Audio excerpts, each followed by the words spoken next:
오늘 이 아침 하나님께서 주시는 말씀 레위기 7장 28절에서 38절 말씀 한 절씩 교독하겠습니다. 여호와께서 모세에게 일러 가라사대 이스라엘 자손에게 고하여 이르라. 화목제의 희생을 여호와께 드리려는 자는 그 화목제의 희생 중에서 그 예물을 취하여 여호와께 가져오되 여호와의 화제는 그 사람이 자기 손으로 가져올지니 곧 그 제물의 기름과 가슴을 가져올 것이요 제사장은 그 가슴을 여호와 앞에 흔들어 요제를 삼고 그 기름은 단 위에 불사를 것이며 가슴은 아론과 그 자손들에게 돌릴 것이며 또 너희는 그 화목제 희생의 우편 뒷다리를 제사장에게 주어 거제를 삼을지니 아론의 자손 중 화목제 희생의 피와 기름을 드리는 자가 그 우편 뒷다리를 자기의 소득으로 삼을 것이라. 내가 이스라엘 자손의 화목제 중에서 그 흔든 가슴과 뒷다리를 취하여 제사장 아론과 그 자손에게 주었나니 이는 이스라엘 자손에게 받을 영원한 소득이니라. 이는 여호와의 화제 중에서 아론에게 돌릴 것과 그 자손에게 돌릴 것이니 그들을 세워 여호와의 제사장의 직분을 행하게 한 날 곧 그들에게 기름 부은 날에 여호와께서 명하사 이스라엘 자손 중에서 그들에게 돌리게 하신 것이라. 대대로 영원히 받을 소득이니라. 이는 번제와 소제와 속죄제와 속건제와 위임제와 화목제의 규례라. 함께 보겠습니다. 여호와께서 시내 광야에서 이스라엘 자손에게 그 예물을 여호와께 드리라 명하신 날에 시내 산에서 이같이 모세에게 명하셨더라. 아멘. 예. 사실 오늘로써 5가지 5대 제사가 어떻게 마치게 됩니다. 오늘 부분을 크게 두 부분으로 나누면 28절에서 33절까지가 화목제 짐승의 고기는 어떻게 나누어야 되는지, 분배해야 되는지에 관해서 말씀하고 있고 34절에서 38절까지 5대 제사를 이제 마무리하면서 그 내용을 담아서 이야기하고 있습니다. 우리가 앞서 살펴본 레위기 3장에서는 화목제 규정에서 대해서 이야기할 때에 하나님께 바치는 피, 하나님께 바치는 이 기름에 대해서 언급했지만 나머지 고기에 대해서 언급하지 않았습니다. 오늘 본문에서는 이것을 보충해서 설명하고 있는데 어제 살펴보았던 11절에서 21절까지는 그 고기를 바친 사람들이 그 고기를 어떻게 언제까지 먹어야 되는지, 하루에 다 먹어야 되는지, 이틀까지는 먹어도 되는지 이것에 대해서 말씀해 주셨고 오늘 본문 28절에서 36절은 그 고기를 제사장의 몫으로 돌려드리는 것에 대해서 말씀하고 있습니다. 29절부터 30절 말씀을 보면 여기에는 화목제 희생을 드리기 위해서 제사를 드리는 자가 직접 하나님께 바칠 그 예물을 자기 손으로 직접 들고 와야 하는 것을 말씀하고 있습니다. 그리고 무엇을 그러면 들고 와야 했을까요? 그것에 대해서는 본문의 30절부터 33절까지 말씀을 하고 있는데 기름, 그리고 가슴, 그리고 32절에서는 우편 뒷다리, 다시 말해서 화목제를 드리기 위해서 제사를 드리는 사람이 기름과 가슴과 우편 뒷다리를 가지고 나와야 했던 것입니다. 그러면 제사장이 들고 나온 그 세 가지를 가지고 가슴은 여호와 앞에서 드릴 때에 이렇게 앞뒤로 흔들어서 요제로 드렸습니다.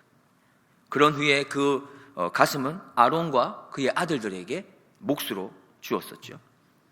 그리고 우편 뒷다리가 있습니다. 그것은 위아래로 이렇게 흔들어서 위아래로 거제로 드려졌습니다. 그리고 그 우편 뒷다리는 집례를 했던 제사장에게 몫으로 드려졌습니다. 마지막 남은 기름이 있습니다. 그런데 우리는 앞서서 살펴본 것처럼 기름과 피는 누구의 것이라고 했냐 하면 하나님의 것이다 그랬습니다. 그래서 오늘 나머지 이 기름은 하나님께 바쳐지는 것처럼 번제단에 불살르게 되는 것이죠. 34절에서 36절을 보면 여기에는 가슴과 우편 뒷다리를 아론과 그의 자손들, 즉 제사장들에게 주게 된다는 것을 다시 한번 이야기하고 있습니다. 그런데 여기에 보면 제사장에게 드리게 되는데 그것이 어떤 것이냐?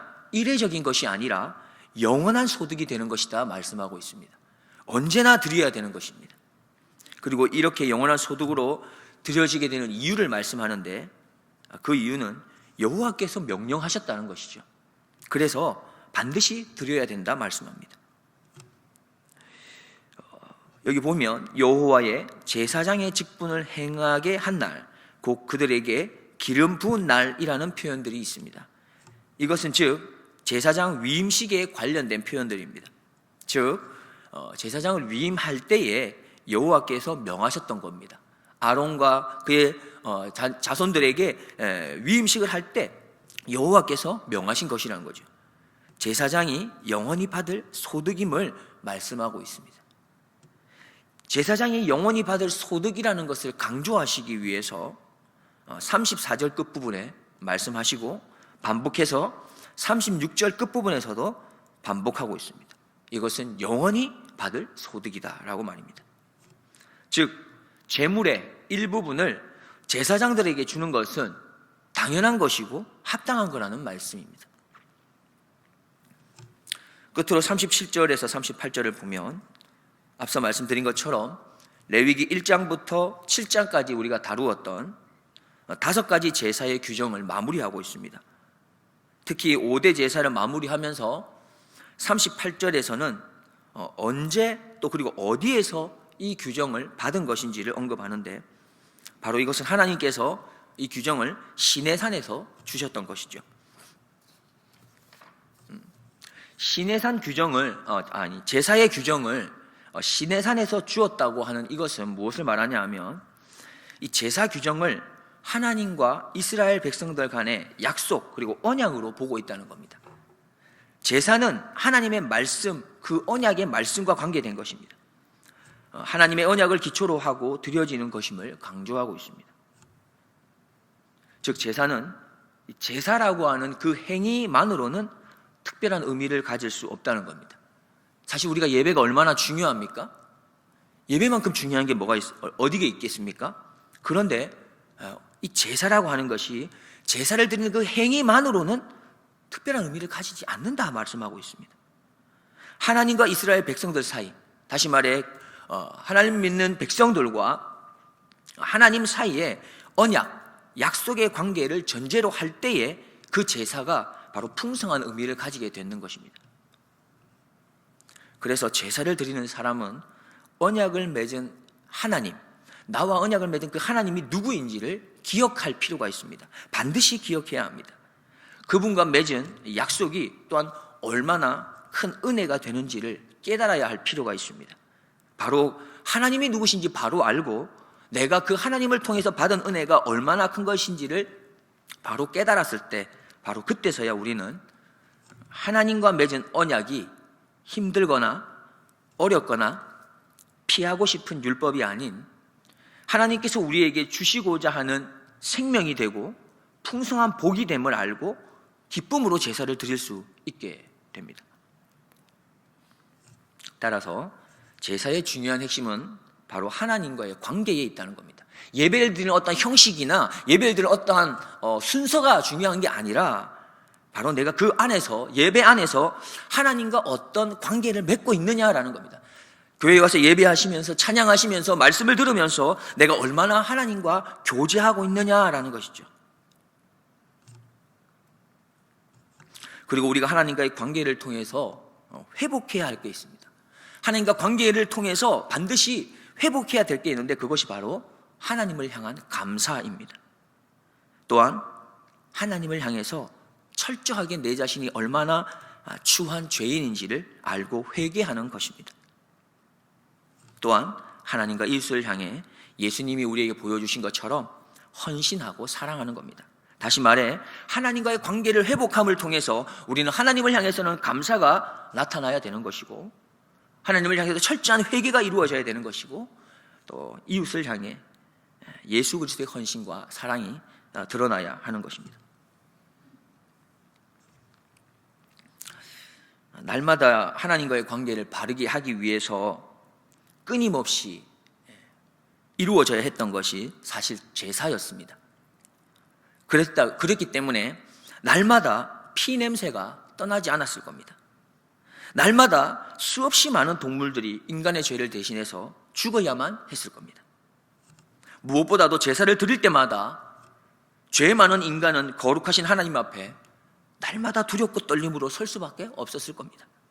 하루하루 피 냄새가 떠나지 않고 동물들이 끊임없이 죽어나가고 순간순간마다 두렵고 떨림으로 하나님 앞에 설 수밖에 없는 우리의 존재였습니다. 그런데 이러한 모든 제사를 이제는 드리지 않아도 되었습니다. 이유가 무엇입니까? 예수 그리스도께서 이 땅에 오셔서 십자가를 지셨기 때문이고, 완전한 희생 제물이 되어주시고 속죄 제물이 되어주시고 모든 제사의 완벽한 제물이 되어주셨기 때문에 한 번의 죽으심으로 우리의 과거와 현재와 미래의 모든 죄를 완전히 깨끗하게 씻어주셨기 때문입니다. 그래서 이제 우리는 예수님의 이름을 가지고 언제라도 희생 제물 없이 하나님께 나아갈 수 있습니다. 이것이 얼마나 큰 은혜입니까? 그래서 우리는 조금은 지루한 레위기 말씀이지만 이 레위기를 읽으면서 하나님께서 우리를 얼마나 사랑하시는지를 더 깊이 깨달을 수 있어야 합니다. 레위기를 읽을 때마다 예수님의 그 희생제물 되어주심을 떠올리면서 묵상할 수 있어야 합니다. 수없이 많은 동물들이 죽어나가는 그 모습들을 통해서 예수님의 희생제물 되심을 깨달을 수 있고 묵상할 수 있어야 합니다. 그래서 우리는 레위기에서 말씀하는 이 제사 제도가 제사장만을 위한 것이 아니라 온 백성에게 주신 언약임을 알아야 합니다. 또한 특정한 날, 특정한 의식에 머물지 않고 일상 속에서 그리스도인다운 그런 삶이 무엇이며 특별히 거룩하신 하나님의 자녀로서 이 세상과 구별되어 살아가는 것이 무엇인지 알려주는 지침으로 볼 수 있는 것입니다. 오늘 어깨는 하나님께서는 하나님을 위해서 온전히 헌신하는 제사장들에게 그에 합당한 몫을 허락해 주셨습니다. 영원한 소득을 주셨습니다. 제사장이 다른 데 관심을 가지지 아니하고 오직 하나님의 일에만, 오직 하나님이 원하시는 그 일에만 집중할 수 있도록 백성들이 드렸던 그 귀한 것들 중에서 일부를 제사장에게 소득으로 주었고 그것을 영원한 소득이라고 약속하셨습니다.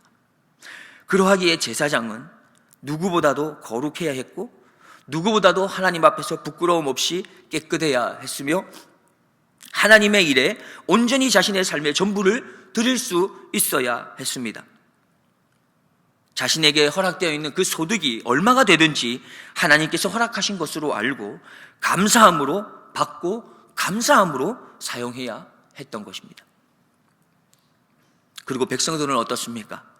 제사장을 위해서 제사장에게 합당한 몫을 영원한 소득으로 드리는 것에 인색하지 말아야 하고 감사한 마음과 기쁜 마음으로 드려야 하는 겁니다. 왜 그렇습니까? 하나님께서 약속한 것이기 때문입니다. 결국 이러한 모습을 통해서 하나님의 말씀이 든든히 세워져 가는 것이죠. 그리고 제사장과 백성들이 함께하고 있는 바로 교회가 아름답게 세워갈 것입니다. 한번 생각해 보십시오. 사실 누가 제사장입니까? 누가 백성입니까? 베드로전서 2장 9절 말씀을 보면 오직 너희는 택하신 족속이요 왕 같은 제사장들이요 거룩한 나라요 그의 소유된 백성이니 이는 너희를 어두운 데서 불러내어 그의 기이한 빛에 들어가게 하신 자의 아름다운 덕을 선전하게 하려 하심이니라 했습니다. 바로 내가 제사장입니다. 바로 내가 백성입니다. 우리는 모두가 제사장이기 때문에 거룩하기 위해 힘써야 합니다. 하나님의 일에 삶을 드릴 수 있어야 합니다. 또 자신에게 허락되어 있는 매일의 소득에 감사함으로 사용할 줄 알아야 합니다. 또한 우리는 모두 다 백성입니다. 그래서 하나님께 드리는 것에 우리는 인색하지 말아야 합니다. 하나님께 감사와 기쁨으로 물질을 드리고 시간을 올려드리고 나의 희생과 헌신과 사랑을 감사와 기쁨으로 올려드려야 합니다. 더 나아가 우리의 삶의 전부를 드려야 합니다.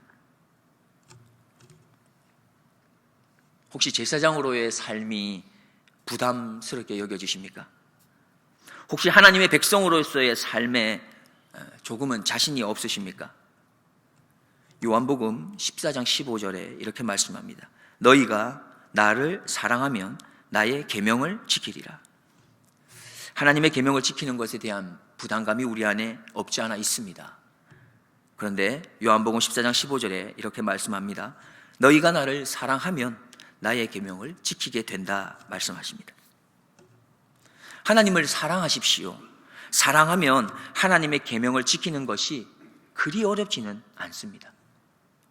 하나님을 뜨겁게 사랑할 때 하나님을 향해서 내 삶의 전부를 내어드리는 이 결단하는 것도 가능할 수 있을 겁니다.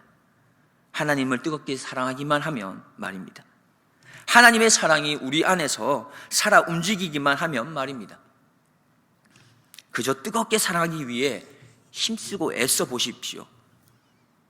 예수님께서도 사실 십자가를 피하고 싶으셨고 두려워하셨습니다. 그러나 예수님께서 결국에 십자가를 지실 수 있었던 것은 예수님이 하나님 아버지의 그 사랑을 너무나도 잘 알고 있었기 때문입니다.